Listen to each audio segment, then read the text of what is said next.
Un peu plus de 400 participants provenant des pays de l'Afrique de l'Ouest et du Centre prennent part au forum régional sur la finance agricole et rurale à Yaoundé ce 18 octobre 2022, parmi lesquels des membres du gouvernement, des hauts cadres d'administration, des partenaires bilatéraux et multilatéraux, une mobilisation conséquente au regard de l'objectif visé. Pour nous réunir en tant que des décideurs, des praticiens, les banques, les institutions financières et privées, et aussi les producteurs et les entrepreneurs, pour analyser exactement comment le secteur financier dans le monde rural se porte. Pour ce forum voulu comme une plateforme d'échange de bonnes pratiques sur la finance agricole rurale, le diagnostic est posé. Reste à macérer des stratégies pour cette noble cause, d'où l'accompagnement significatif du gouvernement camerounais qui y accorde un sens particulier. L'agriculture, comme dit le chef de l'État, c'est notre réelle richesse.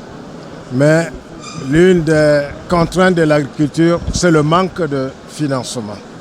On a cité tous les types de financement, les tontines, les crowdfunding, les amis, les familles. Il faut cependant souligner que ce peut être très peu de choses pour constituer un puissant levier pour la relance de ce secteur névralgique. Et à ce propos justement, quid des enjeux? À chercher les solutions innovantes pour trouver un financement agricole qui puisse permettre aux jeunes et aux femmes qui sont les populations vulnérables, qui ne présentent aucune garantie, d'accéder à des financements pour pouvoir créer de la richesse. Il est donc clair que l'agriculture en zone rurale reste une question préoccupante pour les gouvernements du monde. La preuve, 80% des pauvres en dépendent selon l'OFIDA. En Afrique, le secteur agricole représente 20 à 50% du produit intérieur brut PIB, ce qui du reste nécessite des résolutions fortes au sortir de ce forum le 21 octobre prochain.